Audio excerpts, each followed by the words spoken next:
Ladies and gentlemen, today it's really a big pleasure because I have Naeem Arif together with me on the CX Goalkeeper podcast. Hi, Naeem. How are you? Hi, Greg. Good to meet you. Good to see you again. Thank you very much. I'm super thrilled because every year we meet again and again, and this is already the second time that you are on my podcast. Thank you very much. I'm really looking forward to discuss with you about agility and customer experience, how to blend them. And before we start, perhaps could you please shortly introduce yourself? Yeah, definitely. So, my name's Naeem Arif. I'm going to be 50 next year, so half a century old. I spent a lot of my life working in business transformation for some really big clients in the public sector, manufacturing, retail, mostly around SAP transformations. I also I've also been a director of a retail business called United Carpets, who are a national flooring retailer. Also author of a number of books, some in which Greg has also contributed to. Yes, I think you are a great project manager, and therefore everybody wants to contribute to the customer experience series. I think now it's coming the fifth book. Is it correct? Yeah, we're just doing the planning for CX5, and that's going to be launched very soon. I think probably about the same time as this podcast goes out, we'll be requesting interest in people who want to contribute to Customer Experience 5. That's great. And I can recommend to everybody to buy the old books because they are all great. I was part of some of them, but every book has a lot of great insight. And I think what I really like is the diversity of mindset, of the thinking of the different people, everything in one book. But now we are not speaking about CX, the CX series, but we are speaking about you. And you are also transitioning from a consultant role into a end user role. Could you please elaborate a bit on that? Yeah, so a lot of the projects I've done have been with clients, but since lockdown one, when we had a huge change of circumstances in the UK, I decided to focus a lot more on the retail side, so the business that I was involved in, United Carpets. So now, over the last 3 years, I only do a very small amount of consultancy work. I do mostly advisory roles, which means I'm only working 3, 4, 5 days a month. And the rest of my time, I'm investing in customer-facing retail business. So that's where I'm spending most of my time now. It's very interesting because it enabled me to have a change of lifestyle. It means I get a lot more time at home. But is it more exciting? Maybe not. Maybe not. Maybe it's the same level as excitement before. So that's what I'm doing a lot more of now. The big question is your wife happy that you are often at home? I don't think so much my wife. It's more my kids. My kids enjoy seeing me a lot more. So, and to be honest, for me personally, in lockdown one, in the UK, a lot of people started doing things like walking and other family things. And that really brought it home to me, having a lot more time at home. And, perhaps I'd say I make less money now than I did before, but certainly from a lifestyle point of view, I think I definitely enjoy my lifestyle a lot more. Yeah, I think it's the right thing for me, someone of my age anyway. And I think you are already introducing perfectly the next question that I always ask, and I'm quite sure one of this topic will be family, but which values drive you in life? So, one of the advantages of working for yourself when you've got your own consultancy, like you have that advantage, is you can pick and choose your own clients.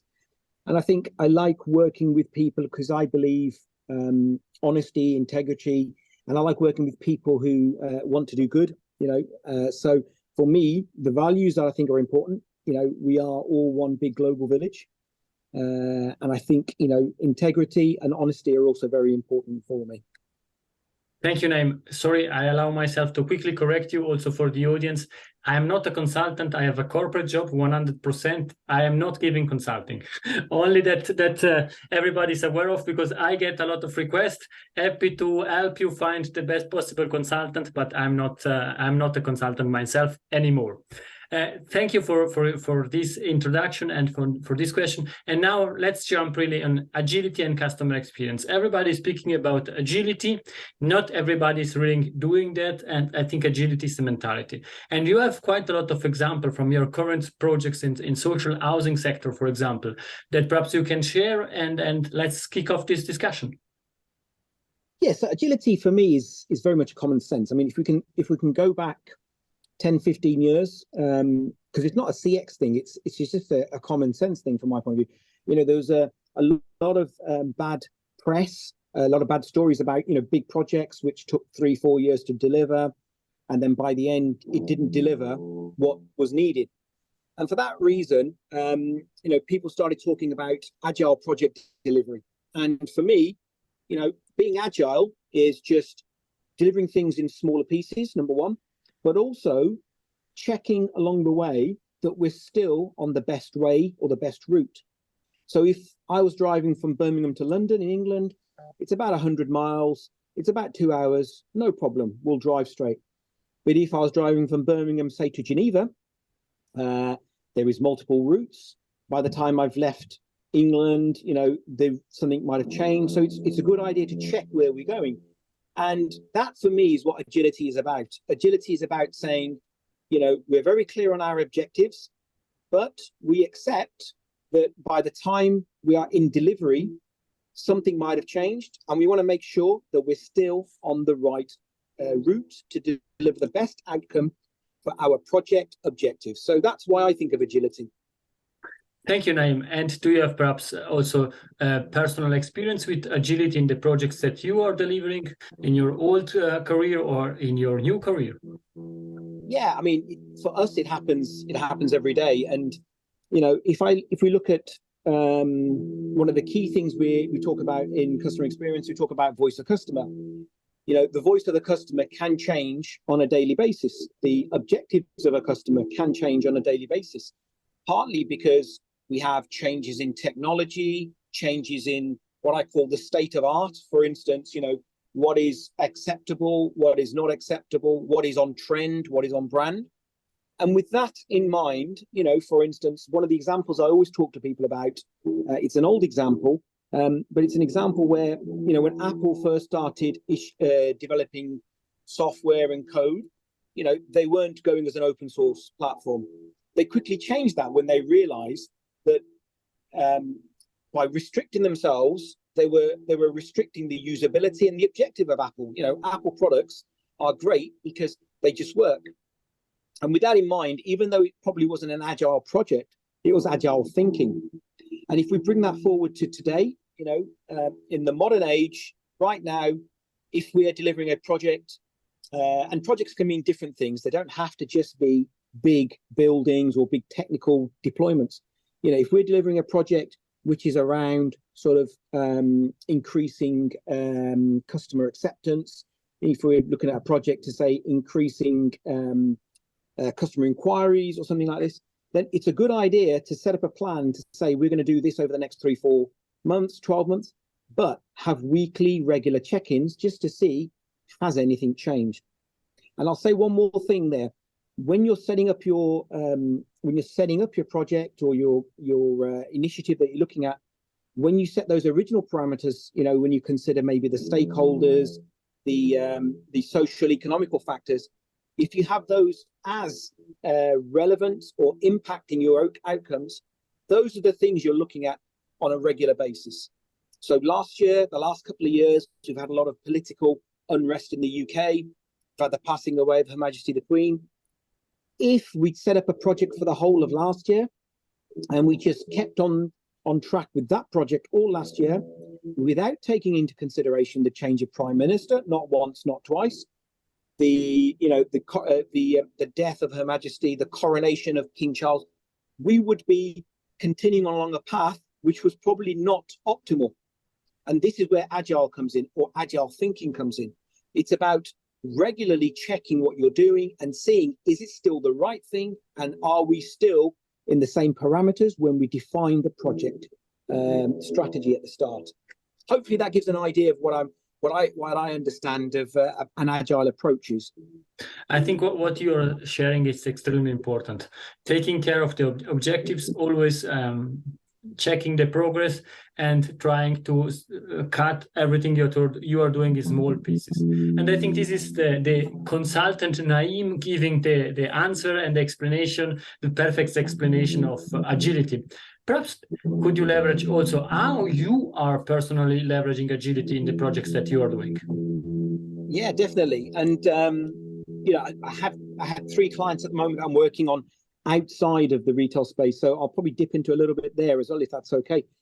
So, what I always say, the tools that you need, or the approach, or the mindset is, agility or an agile approach is about opening up communications and being collaborative to people.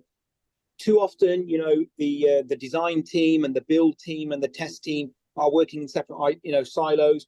It's about opening up the communications within your team, within your company, within your organization, and getting information, feedback backwards and forwards. It's about having regular checkups and, checkpoints. We've spoken about that already. But it's also about understanding the wider stakeholders. So, for instance, a project that you're delivering, the stakeholders aren't just customers. It's also the people within your business who are going to use or deploy that project solution when it's delivered. So it's about getting those guys involved with it as well. We see so many things change. There's so many different platforms taking off, or little pieces of technology, or pieces of news which happen all the time, that if we are not taking those things into mind, what's happening is we're delivering things which don't meet our objectives. And sometimes the term state of the art, I always understand it as, what is all the technology or the mindset or the approaches out there. Sometimes those things change very quickly. They change a lot faster now than they did maybe 20 years ago. The emergence of maybe a new influencer, or the emergence of a new app, or the emergence of a new delivery approach, those things can rapidly change or impact what your customers' perceptions are, what your workforce's perceptions are. And if we're not looking at those things regularly, then the project we're delivering might become out of date by the time we deliver it.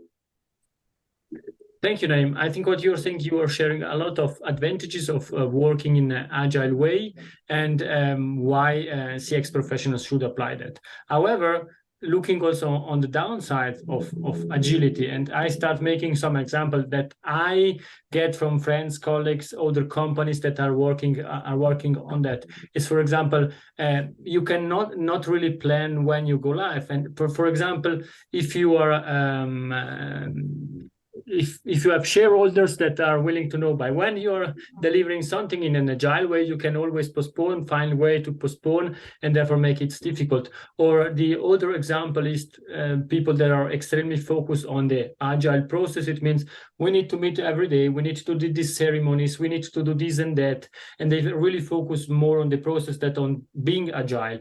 Perhaps do you know, or what are the disadvantages that you are seeing in this agile way of working? I mean, I think there are definitely some disadvantages to it. It's not all positive. I mean, one of the disadvantages is that sometimes, so let's say you have what would have been a traditionally 12-month project, and you chop it down into, say, 5 deliverable work packages, which are going to deliver separately. One of the problems is that sometimes you've delivered the first piece of work, and now you're coming to the last piece of work, and there's a mishmash. You need to go back. Another issue is that with staff, sometimes people will leave companies or leave project teams, and therefore, now they've delivered something, their objectives have been met, they may move on. And also from a budgeting point of view, you have to regularly, from a project delivery point of view, you've got to regularly go through the same loops again: appraisals, review, release of budget. So there are overheads to delivering in an agile way, which we shouldn't disregard at all. We should consider those as well. But from my point of view, I think the pros outweigh the negatives, only because, having worked in this environment many times, I think you can deliver multiple things. But if you are not used to this, or you don't have people with experience of this in your own organization, I strongly recommend you read up or you look up some skills to get them into your team. Because the danger is you might not be used to this, and suddenly you have a big learning curve to get yourself used to how to deliver. And that suddenly adds overhead and complexity to your problem, to your company. And then you end up not having the best outcome for yourself. I think what you're saying is extremely important. And there are also coaches helping and supporting with the agile principles. Perhaps where should people, companies start when they start working with agility? I think the most important thing is to think about what is the term we use. I call it fit for purpose, but agile call it minimum viable product. Okay, I think you look at your big project, you look at what you really, really, really need, what you can't do without, and what is the minimum you have to get to get it live. So let's say, for instance, we are talking about a CRM system. Okay, very common thing.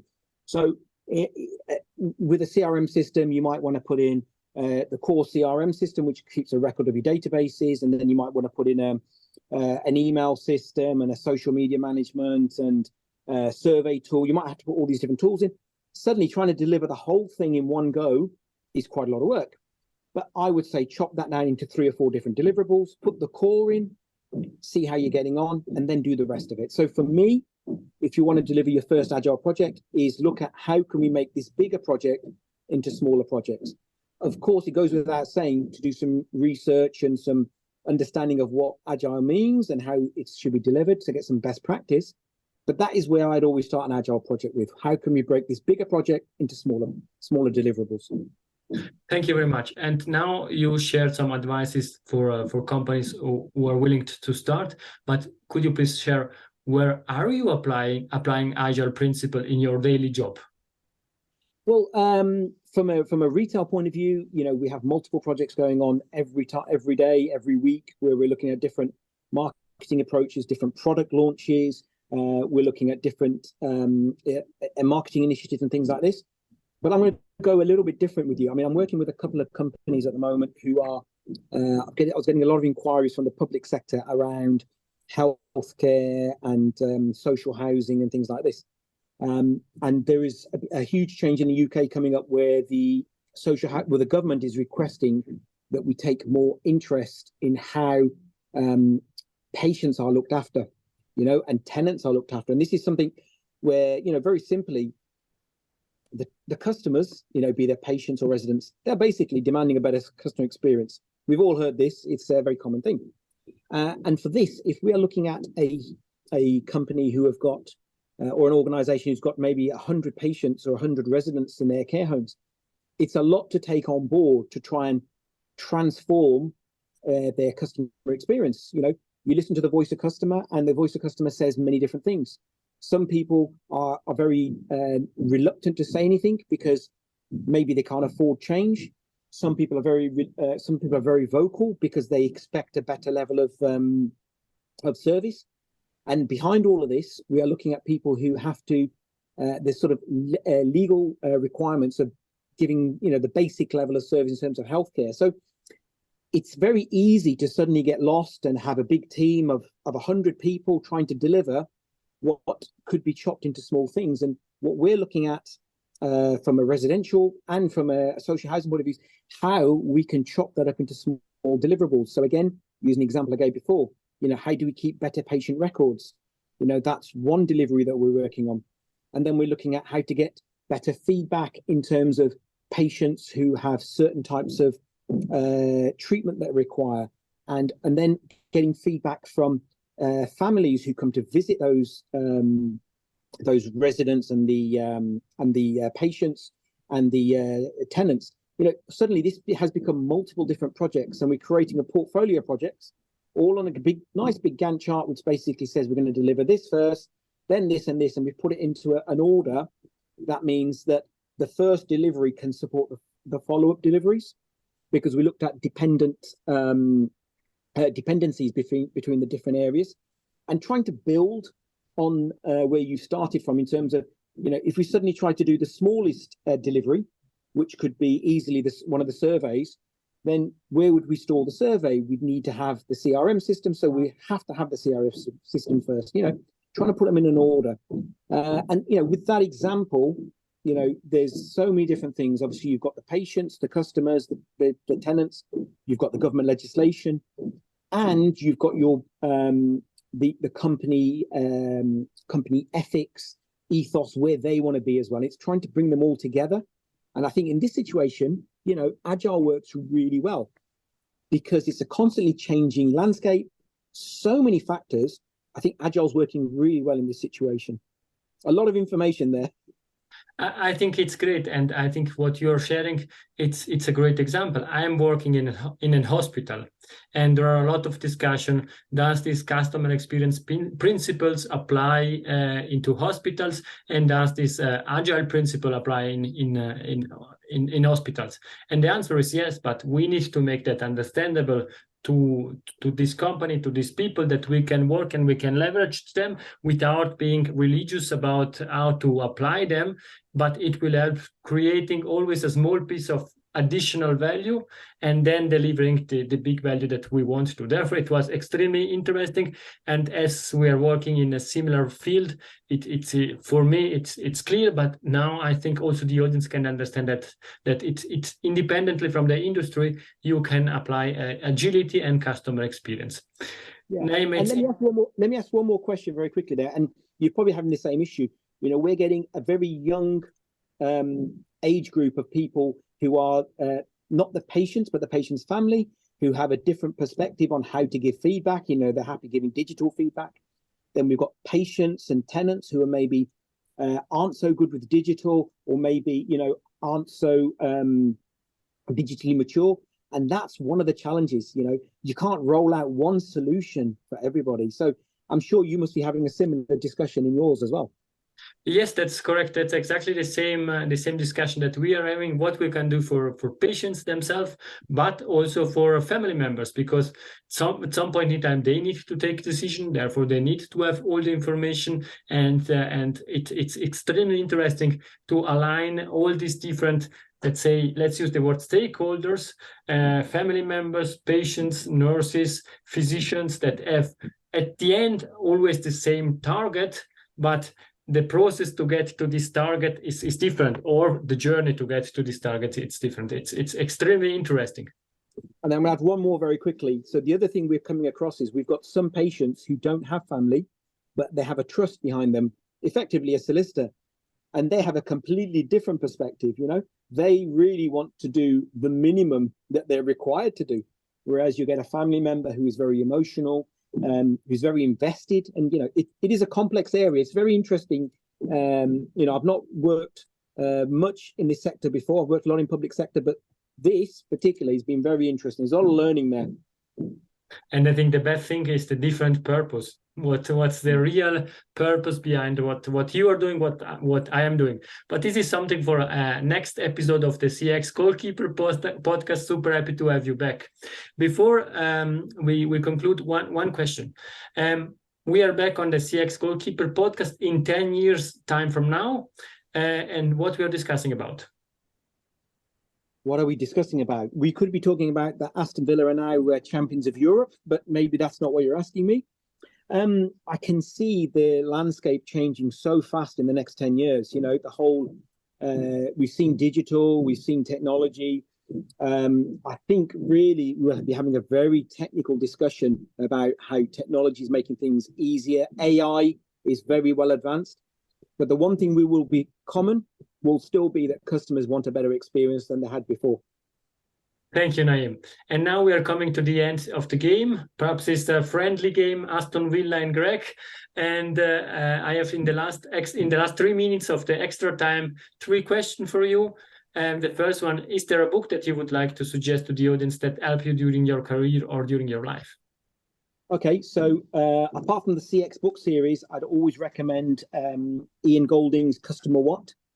I think Ian's a very intelligent person, but in his book, he gives so many practical aids and worksheets and things like this. I think it's a fantastic resource to somebody who wants to really get into customer service, customer experience, this area. Thank you. And there are some rumors that he's writing a new book. Definitely. The second last question is, if somebody would like to contact you, what's the best way? So I'm on LinkedIn and Twitter. Those are the best way to contact me, and all my contact details are open. People are able to contact me. And you will find all the contact details of Naeem in the show notes as usual. And the last question is Naeem's golden nugget. It's something that we discussed or something new that you would like to leave to the audience? I'm going to say something different to what we said last time, and that's basically around the fact that understand the different needs of all your stakeholders based on what we've been talking about. Something we're doing a lot at the moment is understanding that there are way more stakeholders than people are traditionally used to in these particular projects I'm working on. So understand all of your stakeholders and their importance, their stakeholder power in the final customer experience. The only thing that I can say is thank you very much, Naeem, for your time. Please stay with me, and to the audience, it's everything also for today. You know, feedback is a gift. We would love to get feedback. Feel free to contact Naeem, to contact me, or write a short review on Apple Podcast. Thank you very much and have a nice day.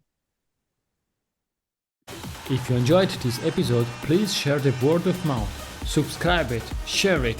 Until the next episode, please don't forget, we are not in a B2B or B2C business, we are in a human-to-human environment. Thank you!